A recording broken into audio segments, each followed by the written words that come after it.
بسم الله الرحمن الرحيم الحمد لله رب العالمين اللهم صل على سيدنا محمد وعلى آله وصحبه وبارك وسلم سبحانك لا علم لنا إلا ما علمتنا إنك أنت العليم الحكيم اللهم علمنا ما ينفعنا وانفعنا بما علمتنا وزدنا علما وعملا وإخلاصا وإحسانا إنك أنت العليم الحكيم.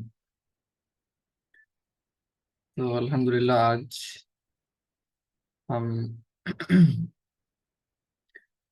سکس حدیث 49 میں سے چھٹویں حدیث شریف آج پڑھنے والے ہیں انشاءاللہ تعالی، اور بہت اہم حدیث ہے، تو انشاءاللہ تعالی کئی چیزیں ہم کو سمجھ میں آنے والی ہیں. حدیث پاک پہلے میں پڑھ دیتا ہوں، بلکہ ساتھ ہی پڑھ دیں گے ترجمہ بھی تاکہ جلدی ہو جائے. عن ابی عبد اللہ النعمان بن بشیر رضی اللہ تعالی عنہما قال سمعت رسول اللہ صلی اللہ علیہ وآلہ وسلم یقول. نعمان حضرت نعمان بن بشیر رضی اللہ تعالی عنہما، یہاں پر دیکھیے رضی اللہ تعالی عنہما ہے، یعنی آپ بھی صحابی ہیں حضرت نعمان، اور آپ کے والد حضرت بشیر بھی صحابی ہیں، دونوں صحابی ہیں، اس لیے عنہما اللہ تعالیٰ ان دونوں سے راضی رہے یہاں پر کہا جا رہا ہے. آپ نے فرمایا میں نے نبی کریم صلی اللہ تعالی علیہ وآلہ وسلم کو فرماتے ہوئے سنا. تو یہاں پر تصریح ہو گئی، سمیعتو جب فرما رہے ہیں آپ کے میں سنا، تو یہاں پر کوئی ڈاؤٹ نہیں رہا کہ کسی اور سے سنے، بلکہ آپ خود ہی سنے ہیں یہ حدیث مبارکہ. تو یہ کیوں میں عرض کر رہا ہوں ابھی سمجھ میں آئے گا کچھ دیر میں.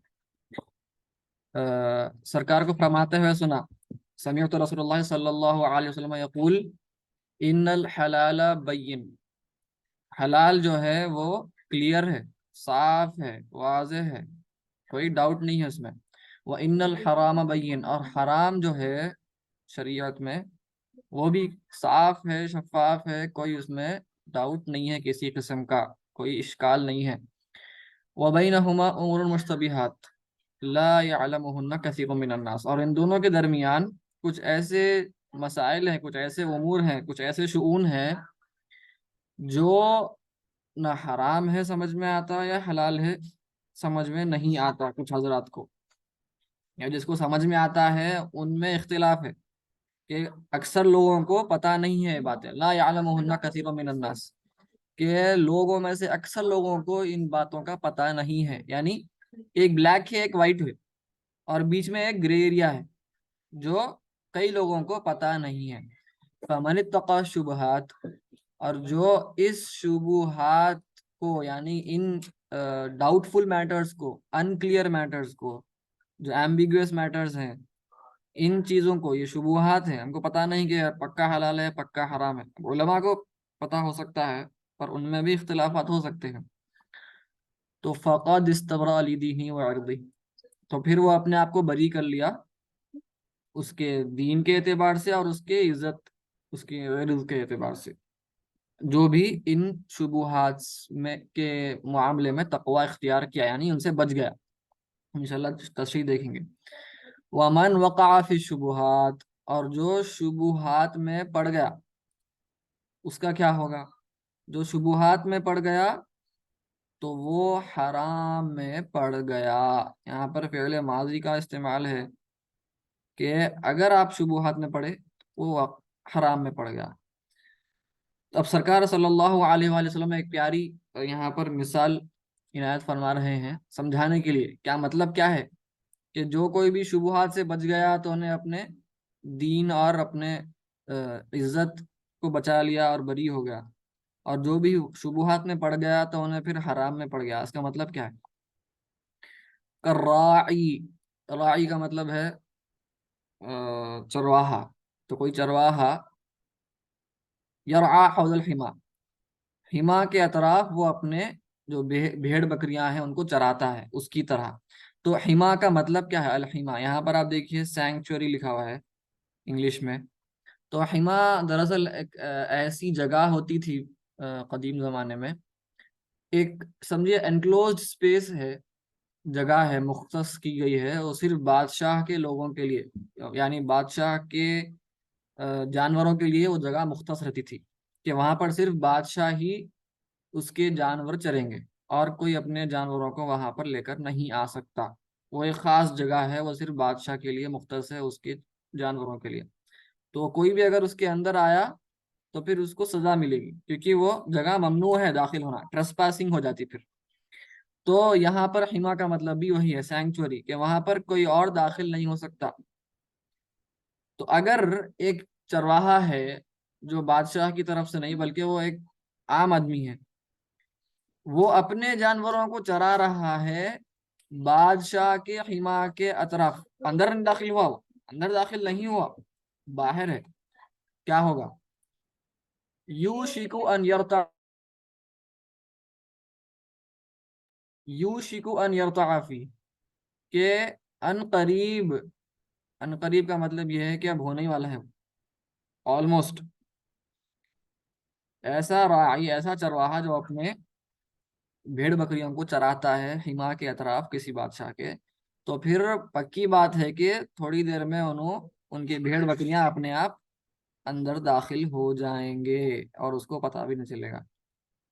الا وان لکل ملک حما، اور ہر ایک بادشاہ کا حما ہوتا ہے، یعنی ممنوعات ہوتے ہیں جہاں پر دوسرے لوگ، عام لوگوں کو داخل نہیں ہونا ہے۔ الا وان حما اللہ محارمہ، اور آگاہ ہو جاؤ، اللہ یہاں پہ اللہ کا مطلب عربی میں زبان میں آگاہ ہو جاؤ، بہت امپورٹنٹ بات عرض کی جا رہی ہے آگے۔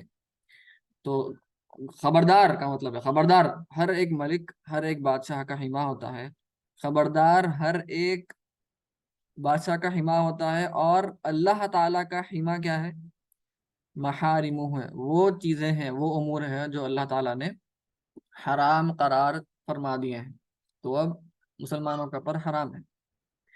الا وان فی الجسد مضغۃ اذا صلحت صلح الجسد كله، اور آگاہ ہو جاؤ، سب سے اہم بات یہ ہے کہ جسم میں انسان کے ایک گوشت کا ٹکڑا ہے، گوشت کا لتھڑا ہے، اذا صلحت صلح الجسد كله، جب وہ اچھا ہوتا ہے، اس میں بیماری نہیں ہوتی ہے، وہ صحت مند ہوتا ہے، تو سارا کا سارا جسم صحت مند ہوتا ہے۔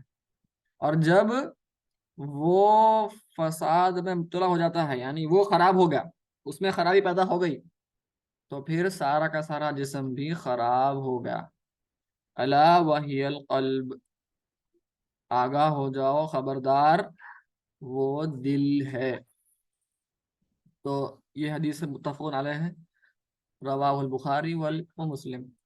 تو ہم دیکھے تھے متفق علیہ کا مطلب ہے بخاری مسلم دونوں میں حدیث پائی جاتی ہے، تو فقہا کے پاس ایک اصطلاح ہے متفق علیہ۔ تو اب تھوڑا سا ہم تشریح بھی ہو گئی بیچ بیچ میں، لیکن انشاءاللہ پھر سے ہم گزرتے ہیں۔ آپ سب سے پہلے دیکھیے حضرت نعمان بن بشیر رضی اللہ تعالیٰ عنہ، آپ جب آپ انصار میں، یعنی ہجرت کے بعد انصار میں جو سب سے پہلے پیدا ہوا تھا لڑکا یا بچوں میں آپ دیکھیں گے تو حضرت نعمان بن بشیر رضی اللہ عنہما ہے۔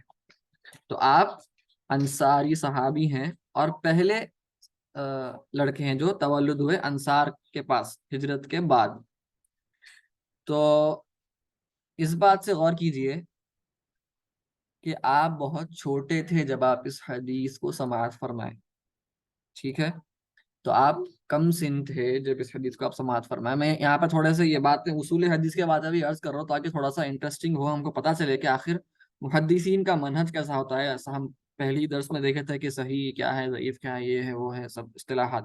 عموماً کیا ہوتا، حدیث کو ہم صرف یہاں سے شروع کرتے اور متن دیکھ لیتے۔ میں تھوڑا سا سند پہ بتا دے رہا ہوں تاکہ تھوڑا انٹرسٹ پیدا ہو اور معلومات ہو جائیں کہ تو حضرت نعمان بن بشیر کم سنی میں سنے ہیں، آپ چائلڈ ہوڈ میں سنے ہیں یہ حدیث مبارکہ۔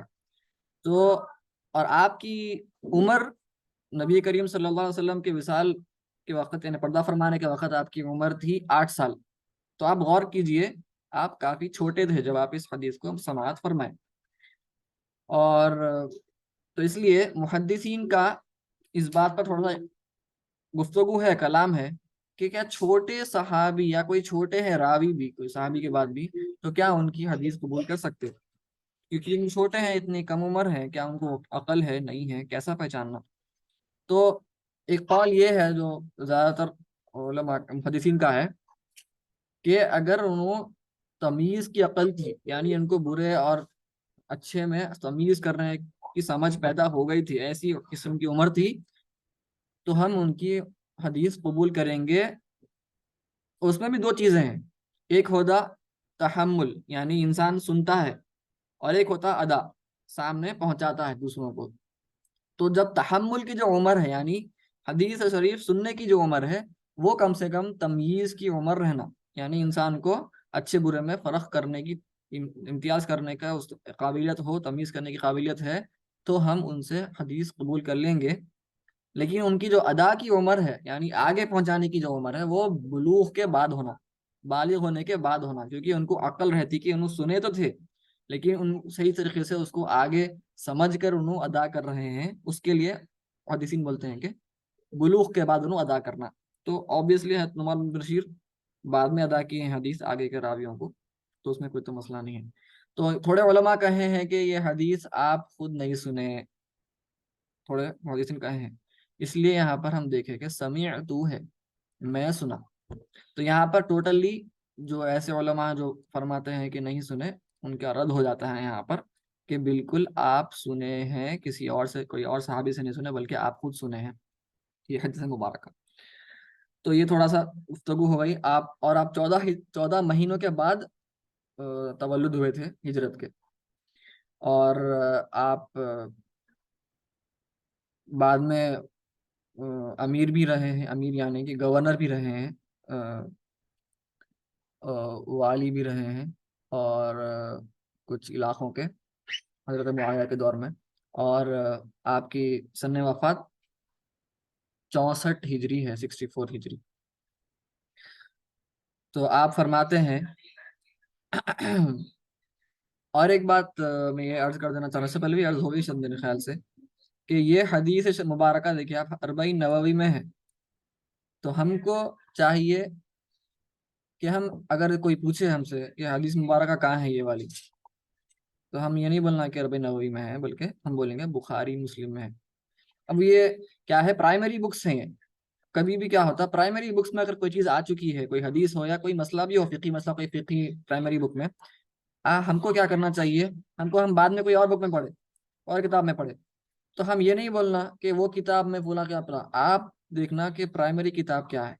تو یہ آداب ہے، ادب کے خلاف ہو جائے گا کہ آپ اس کو اصلی بک کتاب میں پائے ہیں، پھر بھی آپ بول رہے ہیں کہ وہ دوسری آگے کی کتاب میں ہے. پرائمری کتاب میں ہوتے ہوئے آپ اس کو پھر دوسری تیسری کتاب میں دیکھ کر وہاں سے اس کو کوٹ کر رہے ہیں، وہ غلط ہے، ادب کے خلاف ہے. ایک چھوٹا سا ریویژن ہو گیا، سمجھے آپ. تو یہ حدیث صحیح بخاری مسلم میں ہے، تو آپ یہ نہیں بولیں گے کہ بخاری میں ہے، مسلم میں ہے، ابو داؤد، ابن ماجہ، 40 نووی، ریاض الصالحین، یہاں وہاں، آپ یہ نہیں بولیں. آپ بولیں گے بخاری مسلم، بس کافی ہے، یہ ادب ہے. تو اب آگے بڑھتے ہوئے، ان الحلال بین، سرکار فرمایا صلی اللہ علیہ وسلم کے حلال جو ہے یہ واضح صاف ہے. تو یہاں پر مطلب یہ ہے، علماء فرماتے ہیں کہ حلال کا مطلب یہاں پر وہ ہے، ہر حلال نہیں ہے. الف لام کا مطلب ایسا الحمدللہ رب العالمین میں ہم جو بولتے ہیں ہر تعریف نہیں، بلکہ یہاں پر حلال جو ہے عموماً اس پر علماء کا اکتفا ہو گیا، سب ان کا اجماع ہو گیا، سب اب متفق ہیں، اتفاق ہیں، کہ اتفاق ان کا پیدا ہو گیا کہ ایک چیز حلال ہے. تو یہاں پر ہم بولیں گے حلال، یہاں پر وہ مطلب ہے. تو کچھ ایسے چیزیں ہیں جو سب کا اجماع ہے کہ بھائی یہ چیز حلال، تو کوئی ڈاؤٹ نہیں. اور کچھ حضرات، کچھ علماء کا ہے، یعنی یہ بھی حرام کا مطلب بھی وہی ہے کہ پورے علماء کا اس پر اجماع ہے، اتفاق ہے کہ یہ حرام ہے. پھر آتے ہیں کچھ ایسے چیزیں جو بیچ میں ہیں، لا یعلمہن کثیر من الناس، تو دیکھیں یہاں پر حلال کو ہم ایسا بھی دیکھ سکتے ہیں کہ جو چیز حرام نہیں ہے وہ سب حلال ہے، ایسا دیکھ سکتے ہیں، ایک نظریہ ہے۔ اور ایسا بھی دیکھ سکتے حلال کے اندر ایسے چیزیں ہیں جو اللہ تعالیٰ نے ہم کو حکم فرمایا، جیسے فرض ہے، واجب ہے، یہ کیا ہے، حلال ہی ہے، لیکن یہ ایک ہائر ڈگری ہے، اس کی بہت زیادہ درجہ ہے کہ حکم کیا گیا ہے تم کرو یہ، تو وہ حساب سے یہ بھی حلال میں ہی آئے گا۔ تو اب بات آتی ہے ایسے چیزوں کی جس پر ہو سکتا علماء کا اختلاف ہے، ہو سکتا یہاں تک کہ ہو سکتا کہ علماء کو بھی نہیں پتا کہ یہ چیز حرام ہے یا حلال ہے۔ اب یہاں پر سرکار آگے فرما رہے ہیں کہ لا يعلمهن كثير من الناس، کہ لوگوں میں سے اکثر لوگوں کو پتا نہیں۔ تو یہاں پر قوی اندیشہ یہ پیدا ہوتا ہے کہ کچھ لوگوں کو پتا ہے، یعنی یہ چیزیں مشتبہات جو ہیں یہ کچھ لوگوں کو پتا ہے، یعنی علماء کو پتا ہے کہ یہ حرام ہے یا حلال ہے۔ اور ایک ہم بات دیکھے تھے کہ حلال یعنی فرض یا واجب ہے اگر اس میں، اور حرام کوئی چیز ہے تو ہم فقہ یاد کیجئے، ہم دیکھے تھے قطعی ہونا ضروری ہے۔ قطعی اگر نہیں ہے، ایون حنفیوں کے پاس تو قطعی اگر نہیں ہے تو واجب بھی ہم اس کو واجب کہیں گے، ظنی ہے اگر ہمارے پاس دلیل۔ قطعی ہونا، سرٹینٹی، 100%، 100% یقین ہونا، تو جب جا کر ہم اس کو حکم لگاتے ہیں فرض کا۔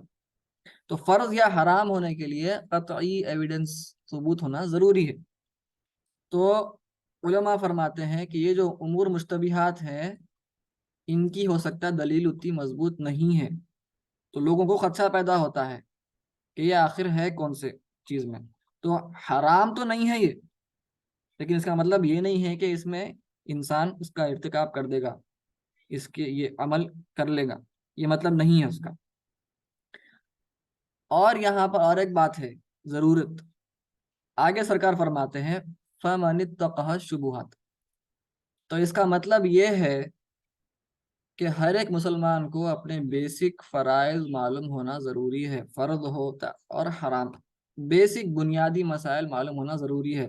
ہم اگر باہر گاڑی کا لائسنس نکال لیے تو کیا ہم جا کر اگر کوئی قوانین میں سے ایک قانون اگر ٹوٹ گیا ہم سے، تو کیا پولیس والا چالان نہیں مارے گا ہم کو اگر ہم بولے ارے معافی چاہتا ہوں مجھے تو وہ یہ قانون نہیں پتا تھا؟ تو کیا پولیس والا بولے گا اچھا کوئی بات نہیں، آپ کو نہیں پتا تھا، ٹھیک ہے، اب میں آپ کو آج چالان نہیں لکھتا ہوں، اگلی بار آپ کو لکھتا ہوں؟ نہیں، آپ جب لائسنس نکالے تھے تو آپ پہ فرض تھا کہ آپ تمام قوانین جو بھی ہیں آپ کے علم میں لا لیں۔ تو آپ اگر آپ بولیں گے مجھے نہیں پتا تو وہ آپ کے لیے بہانہ نہیں بن سکتا، آپ ایکسکیوز نہیں دے سکتے ہو۔ تو ویسے ہی ہم مکلف ہو گئے، بالغ ہو گئے، مسلمان ہیں اور ہم عاقل ہیں، ختم ہو گئی بات۔ تو بنیادی جو مسائل ہیں، حرمت کے ہوں کہ فرض کے ہوں یا واجبات کے ہوں، ضروری ہے کہ ہم سب ان چیزوں وہ علم حاصل کریں اور اس پر عمل پیرا ہوں۔ اوبیسلی علم حاصل کرنے کا مطلب یہ نہیں ہے کہ صرف حاصل کر کے بیٹھ جائیں گے، وہ تو جنون ہو جائے گا۔ امام غزالی فرماتے ہیں العلم بلا عمل جنون، علم عمل کے بغیر جنون ہے، اور والعمل بغیر علم لا یکن، اور علم اور عمل علم کے بغیر ہو ہی نہیں سکتا۔ تو دونوں ضروری ہے، علم اور عمل دونوں ضروری ہیں۔ اصل عمل ہی ہمارا غرض ہے جس کی وجہ سے ہم علم حاصل کرتے ہیں، اللہ تعالیٰ ہم کو توفیق عطا فرمائے۔ تو یہاں پر جو بھی ان شبہات سے بچ گیا، تو شبہات آپ کو پتہ کیسے لیں گے؟ شبہات معلوم ہونا کیسا؟ آپ کو خود علم ہونا، ہم خود عالم رہے تو پتہ ہوتا۔ اگر ہم خود عالم نہیں ہیں تو پھر علماء سے رجوع کرنا ضروری ہے، خود سے سوچ لینا نہیں یہ ایسا ہوگا ویسا ہوگا، میری رائے کے مطابق یہ مسئلہ نہیں ہے میاں، کر لیں گے۔ آپ کو ڈاؤٹ ہوا کہ وہ چیز حرام ہے، اس میں جانا نہیں جانا۔ جیسے آج فار ایگزامپل بٹ کوائن لے لیے، لوگ کر رہے ہیں بٹ کوائن کا بزنس، کتنے لوگ ایکچولی علماء سے رجوع کیے، کر کے بزنس کیے؟ اور علماء سے بھی رجوع کریں گے آپ، علماء کے پاس بھی اختلاف ہے، تھوڑے علماء فرما رہے ہیں ہاں حلال ہے میاں کر سکتے، تھوڑے علماء فرماتے بالکل حرام ہے فرما دے. تھوڑے علماء بول رہے ہیں میرے کو اب تک سمجھ میں نہیں آئی یہ بات، میں ابھی بھی اس کی تحقیق کر رہا ہوں، میں ابھی اس پر فتویٰ نہیں دے سکتا اس کی حرمت کا حلت کا. تو اب دیکھیے 3 قسم کے علماء بٹے ہوئے ہیں اس بٹ کوائن کے ایشو پر بھی. یہ ایک مسئلہ ہے، میں کیسے کئی مسئلے ہیں. تو یہاں پر کیا کرنا چاہیے ہم کو اس حدیث مبارکہ کے مطابق؟ فَمَنِ اتَّقَى الشُّبُهَاتِ، جو بھی اپنے آپ کو بچا لیا شبہات سے تو پھر انہیں اپنے آپ کو بری کر لیا اس کی دین ہی و عرضی. دین میں یعنی بٹ کوائن آج پکا نے پتہ نہیں کیا ہے، لیکن اگر وہ حرام نکلا تو پھر اس کا گناہ اپنے سر ہے.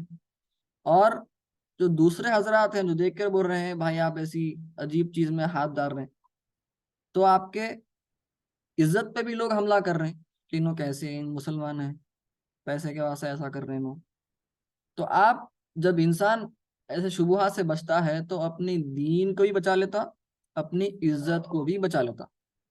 یہاں پر سرکار فرما رہے ہیں صلی اللہ علیہ وسلم.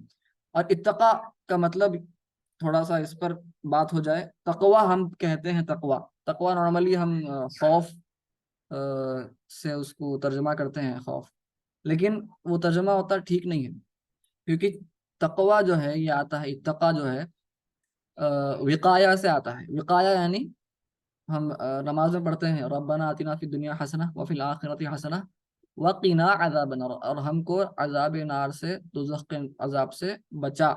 تو وقایا مطلب بچانا اپنے آپ.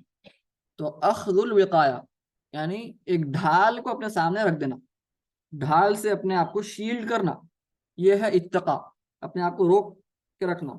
تو ہر وقت اللہ تعالی کے جو حدود ہیں ان کے بارے میں ہم کو غور و فکر کرنا ہے اور غور سے اپنے آپ کو بچائے رکھنا، شبہات سے بھی اور محرمات سے جو بھی حرام قرار دیا گیا ہے.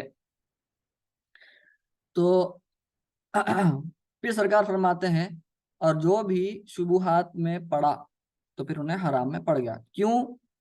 جیسے کہ ایک چرواہا جو حما کے اطراف اپنے جانوروں کو چراتا ہے، تو آپ دیکھیں گے اب وہ حما کے اطراف تو کوئی باؤنڈری نہیں ہے، اس زمانے میں نہیں تھی کلیئر کٹ باؤنڈری. اگر باؤنڈری ہے بھی تو صرف وہ انسانوں کے لیے ہے، انسان دیکھتا سمجھ جاتا کہ یہاں کا جانا نہیں ہے. جانور کو آپ چرائیں گے وہاں پر تو کیا ہوتا؟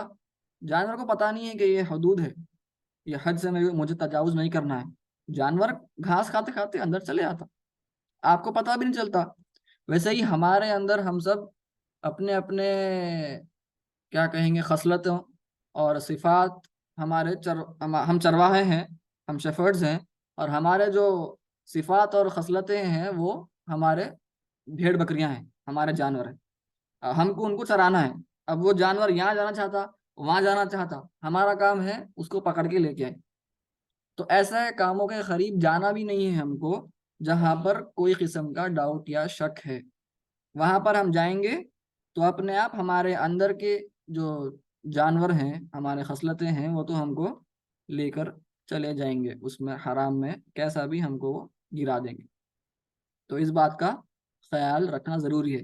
اور دیکھیے سرکار یہاں پر فرما رہے ہیں وقع، یعنی یہ فعل ماضی پاسٹ ٹینس ہے. یہ پاسٹ ٹینس کا مطلب یہ ہے کہ انہیں گر گیا، جو شبہات میں گرا تو وہ حرام میں گر چکا، حرام میں پڑ چکا، یہ مطلب ہے.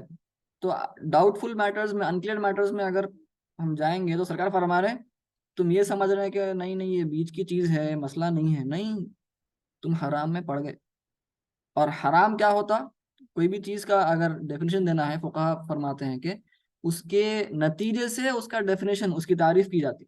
تو حرام کیا ہے، اس کی تعریف کیسے کریں گے؟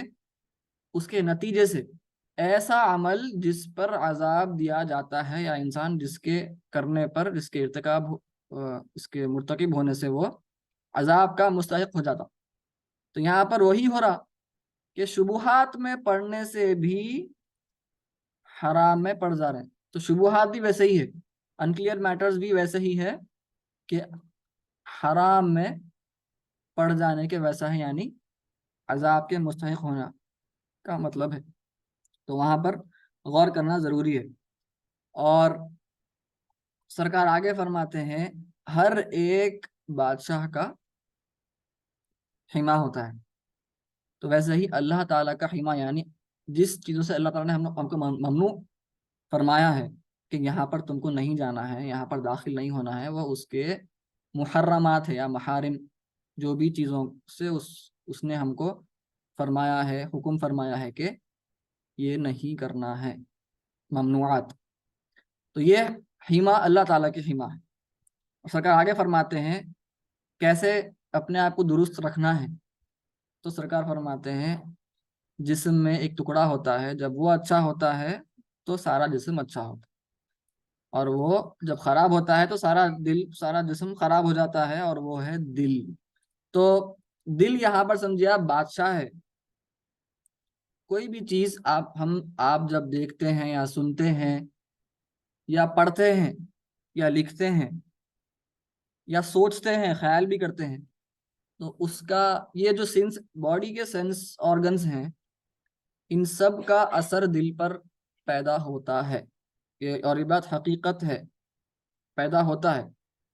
اور حضرت نعمان بن بشیر اس حدیث کے راوی ہیں۔ آپ کیونکہ سب سے پہلے، اب یہ بات آئی تو میں عرض کر رہا ہوں اس کی ضمن میں، کہ آپ تولد ہوئے ہجرت کے بعد سب سے پہلے، تو سب سے پہلے تحنیک بھی سرکار نے آپ ہی کو فرمائی، یعنی تحنیک جو ہم کہتے ہیں کہ جب نیا نومولود پیدا ہوتا ہے تو جو بزرگ حضرات ہوتے ہیں وہ کیا کرتے ہیں، کوئی میٹھا یا شہد یا کھجور لے کر چبا کر وہ پھر چھوٹے بچے کے داڑھ میں یا زبان پر رکھتے ہیں۔ سرکار یہ فرمائے، سرکار کی سنت ہے صلی اللہ علیہ وآلہ وسلم، تو یہاں پر آپ حضرت نعمان کو فرمائے۔ آج مسلمان کرتے ہیں یہ سنت پر عمل، آج سائنس کہتی ہے کہ یہ کرنے سے یہ عمل بچے کو بہت سے فائدے حاصل ہوتے ہیں، آج سائنس کہہ رہی ہے، سرکار کی سنت سرکار فرما دی بہت پہلے، آج سائنس کہہ رہی ہے اس سے فائدے حاصل ہوتے، تو یہ تو ایک فزیکل چیز ہے۔ تو جو اسپریچول چیز ہے وہ تو ہے ہی ہے، جب سرکار صلی اللہ علیہ وسلم کے لعاب مبارک حضرت نعمان بن بشیر رضی اللہ عنہما کے منہ میں گیا تو بے شک اس کے روحانی فوائد ہیں۔ آج سائنس کیونکہ محدود ہے، مادہ تک، مادہ پرستی ہے آج، تو وہ روحانی کیفیات کے بارے میں وہ تو تحقیق نہیں کر سکتی۔ تو ویسے ہی جیسے فزیکل ایفیکٹس ہیں، ویسے ہی روحانی کیفیات بھی اس کا تاثر پیدا ہوتا ہے ہم پر، ہم کو پتہ نہیں ہوتا، تو ہم جو دیکھ رہے ہیں، جو پڑھ رہے ہیں، لکھ رہے ہیں، ہر چیز کا ہم پر اثر پیدا ہوتا۔ تو اس لیے اپنے دل کو صاف رکھنے کے لیے ہم کو ضروری ہے ہمارے دوسرے اعضاء کو چیک میں رکھنا، مراقبہ، یعنی مراقبہ ہم تصوف کی اصطلاح میں سنتے ہیں، اس کا مطلب ہے کہ مانیٹرنگ ہے، اس کا مطلب مانیٹرنگ، ہر چیز کو دیکھنا کہ میں ہاتھ کیوں کر رہا ہوں، میں یہ چیز دیکھ رہا ہوں تو کیوں دیکھ رہا ہوں، کچھ فائدہ ہے، اللہ کے لیے کر رہا ہوں، نہیں کوئی میرا ایسے ہی ہے، میری ہوا ہے، ہوا مطلب ومز بولتے ہیں، کیپرس، بس ایسے دل بول رہا بھائی میرا موڈ ہے میں کر لے رہا ہوں، نہیں، کوئی بھی مسلمان جو ہوتا ہے مومن کچھ بھی کرتا ہے تو اللہ تعالیٰ کے لیے کرتا ہے، ہر چیز، کبھی بھی بس موڈ ہوا میرا کر لیا نہیں، میں کیوں کر رہا ہوں، سوچنا میں کیوں دیکھ رہا ہوں، میں کیوں لکھ رہا ہوں، میں کیوں پڑھ رہا ہوں، ہر چیز کے پیچھے اللہ تعالیٰ ہی مقصود ہونا ہے ہمارا اور اس کے رسول صلی اللہ علیہ وسلم۔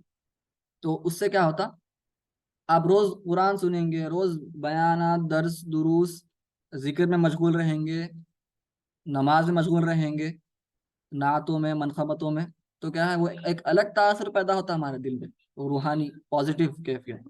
ویسے ہی گناہوں میں پڑا انسان تو گناہ کی طرف چلے آتا، ویسے ہی آپ دیکھیے چین ریاکشن ہے، کبھی بھی کچھ بھی ہم کرتے ہیں، اچھا کام کریں گے تو رغبت پیدا ہوتی اور ایک اچھا کام کرنے کے لیے، پھر اور ایک نیکی کرنے کے لیے رغبت پیدا ہوتی جاتی، لیکن ویسے ہی کوئی گناہ کریں گے تو ایک کے بعد ایک رغبت گناہوں کی طرف ہوتے جاتی، انسان اللہ سے دور ہوتے جاتا۔ تو اس بات کا خیال ہم کو ہر وقت رکھنا چاہیے کہ ہمارا دل کہاں راغب ہے، تو دل کو صاف صحت مند رکھنا ہے، تب بھی جا کے پورا جسم صحت مند ہو سکتا ہے۔ اور علم حاصل کرنے کی بات چلی تھی، تو یہاں پر غور و فکر کرنا ہے کہ فقہ اور عقیدہ صرف اس کا مطلب نہیں ہے یہاں پر کہ اگر علم حاصل کرنا ہے تو فقہ بے شک حاصل کرنا ضروری ہے، بنیادی فقہ، عقیدہ وہ بھی تھوڑا بہت پڑھ لیے ضروری ہے۔ جو بڑے علماء ہیں اگر کسی سے مناظرہ کرنا ہے غیر مسلمانوں سے تو انہوں اور زیادہ پڑھتے، ایک نارمل مسلمان کے لیے عقیدہ بیسک کافی ہے۔ اصل جو اہمیت ہے یہاں پر وہ دل کے علوم کے بارے میں سرکار فرما رہے ہیں، یعنی تصوف کا جو علم ہے اس علم کو نہ صرف سمجھنا ہے بلکہ اس پر عمل کرنا ہے، وہ عمل کرنے کا علم ہے سارا سارا۔ حضرت ابو الحسن الشاذلی رحمۃ اللہ علیہ صاحب جو ہماری حزب البحر ہے، آپ کی طرف سے آپ سے منقول ہے، آپ فرماتے ہیں من یتغلغل فی علمنا ھذا فمات فمات مصرا علی الکبائر وہو لا یشعر، کہ جو کوئی بھی ہمارے اس علم میں یعنی دل کے علم میں جی ہاں، تو حضرت ابو الحسن الشاذلی رحمۃ اللہ علیہ فرماتے ہیں کہ من لم يتغلغل فی علمنا ھذا مات مصرا علی الکبائر وہو لا یشعر، کہ جو کوئی بھی ہمارے اس علم میں وہ پوری طرح سے خوض نہیں کر دیتا، پوری طرح سے اندر کود نہیں جاتا، اندر پورا اپنے آپ کو اس کے حوالے کر دینا، یہ علم میں ایسا اندر چلے جانا، داخل ہو جانا کہ پھر تحقیق کرنا اس کے اندر اور بلکہ عمل کرنا تحقیق کر کے، تو جو کوئی بھی یہ نہیں کرتا تو پھر وہ کبیرہ گناہوں پر مرے گا، اس کی موت کبیرہ گناہوں پر ہوگی، اور نہ صرف اس پر ہوگی بلکہ کبیرہ گناہوں پر اصرار کرتے ہوئے اس کی موت ہوگی اور اس کو پتہ بھی نہیں ہوگا۔ تو یہاں پر امام ابو الحسن شاذلی رحمۃ اللہ علیہ اہمیت کی طرف توجہ فرما رہے ہیں، رغبت دلا رہے ہیں کہ علم تصوف بہت اہم چیز ہے، اور اس کے لیے آبویسلی ہمارے پاس کتابوں کے ساتھ ساتھ ایک شیخ کی بھی ضرورت ہوتی ہے۔ آج کیا ہے، آج کل مسئلہ کیا ہے کہ اہل تصوف بہت کم ہیں، بلکہ پتہ نہیں کہاں ہیں، کوئی ہے تو وہ کہاں چھپ کر ہے ہم کو نہیں پتا، پہلے کے زمانے کے ویسا علانیہ طور پر وہ نظر نہیں آتے۔ تو ہمارا آج ہم پر فرض ہے کہ ہم ڈھونڈیں ایک شیخ کو، کیونکہ آپ دیکھیے ہم کئی چیزوں کے لیے ویکیشنز، کچھ بھی ہو، کوئی بھی کام ہو یا کہیں دور جانا ہے، کسی کا سب کا اپنا اپنا مشغلہ ہے، نہیں میاں وہاں جائیں گے وہاں جائیں گے، کچھ نہ کچھ عنوان کے تحت، دنیاوی عنوان کے تحت ہم جاتے ہیں، کچھ نہ کچھ عنوان کے تحت ہم یہاں وہاں جاتے ہیں پھرنے کرنے، لیکن کتنے حضرات ہیں، وہی حضرات وقت نکالتے ہیں وہ خصوصی دنیاوی عمل کے لیے، لیکن ان کے پاس وقت نہیں ہوتا اعتکاف کرنے کا بھی۔ اعتکاف کے لیے آپ ایک دن بھی کر سکتے، 2 دن بھی کر سکتے مسجد میں رمضان میں نفل اعتکاف، پورا 10 دن کرنا ضروری نہیں ہے، جبکہ کر سکتے ہیں وہ حضرات، جو نہیں کر سکتے میں ان کی بات نہیں کر رہا ہوں، لیکن جو حضرات کر سکتے ہیں وہ باہر پھرتے کرتے ضرور ہے لیکن اعتکاف کی طرف ان کو توفیق نہیں ہوتی۔ تو ویسے ہی ہم کو بھی آج جو حضرات کوشش کر سکتے ہیں، استطاعت رکھتے ہیں، ان کو تو چاہیے کہ وہ ڈھونڈے شیخ کو، اگر ہمارے علاقے میں نہیں ہے تو کئی اور علاقے میں جانا، کیونکہ پرانے زمانے میں لوگ ڈھونڈتے تھے علماء کو، محدثین کو، جا کر حدیث لیے ہیں محدثین تو دور دور تک۔ حضرت امام احمد بن حنبل کا تو یہ ہے، آپ بغداد میں ہیں، بغداد دیکھیے آپ عراق میں ہیں، آج سعودی عرب کے وہ نارتھ میں ہے عراق، اور حضرت عبد الرزاق الصنعانی رحمۃ اللہ علیہ، آپ بڑے محدث گزرے ہیں، آپ یمن میں ہیں، یمن سعودی عرب کے ساؤتھ میں ہے، تو آپ نکلے بغداد سے حضرت امام احمد بن حنبل حدیث لینے کے لیے یمن جانا ہے حضرت عبد الرزاق الصنعانی کے پاس رحمہ اللہ تعالی۔ اتفاق سے کیا ہوتا، اور آپ اپنا سب بیچ دیے، کچھ ہے ہی نہیں آپ کے پاس، اب جانے کے لیے بھی پیسے ہونا، مال ہونا پڑتا، سب ہونا پڑتا، ذرائع ہونا پڑتا، وسائل ہونا پڑتا، وسائل ہونا پڑتا، سب نہیں، سب بیچ کر کے نکل گئے۔ اب آپ جا رہے ہیں تو آپ کو حجاز میں یعنی آج کا سعودی عرب حجاز میں ہی آپ کی ملاقات ہو گئی حضرت عبدالرزاق صنعانی سے. تو لوگ کہے حضرت آپ کے ساتھ جو تھے، حضرت آپ مل گئے یہاں پر، آپ حدیث لے لیجیے. نہیں، میں نیت کرا تھا کہ میں حضرت عبدالرزاق صنعانی سے ان کے گھر میں لوں گا، ان کے علاقے میں لوں گا، یمن میں لوں گا، صنعا میں. تو میں وہیں پر جا کے لوں گا. تو یہ درجہ تھا ان کا، یہ علم کے لیے.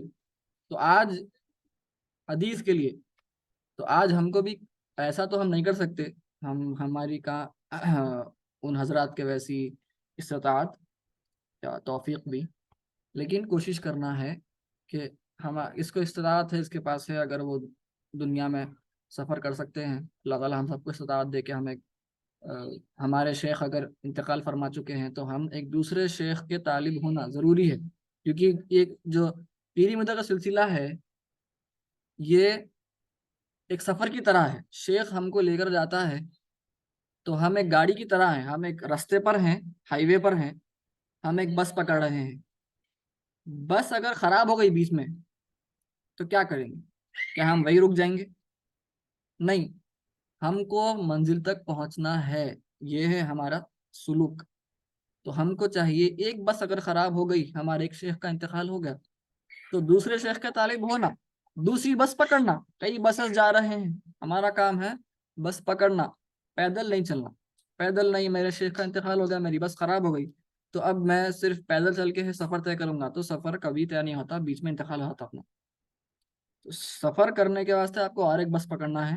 کئی بسز آ رہے جا رہے، اب آج کل کم ہو گیا، آج کے ہمارے زمانے میں دکھ رہے نہیں ہم کو.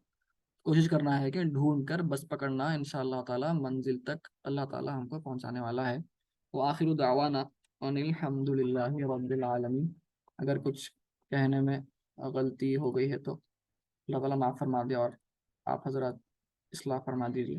جزاکم اللہ خیرا برحمتک یا ارحم الراحمین والحمد للہ رب العالمین.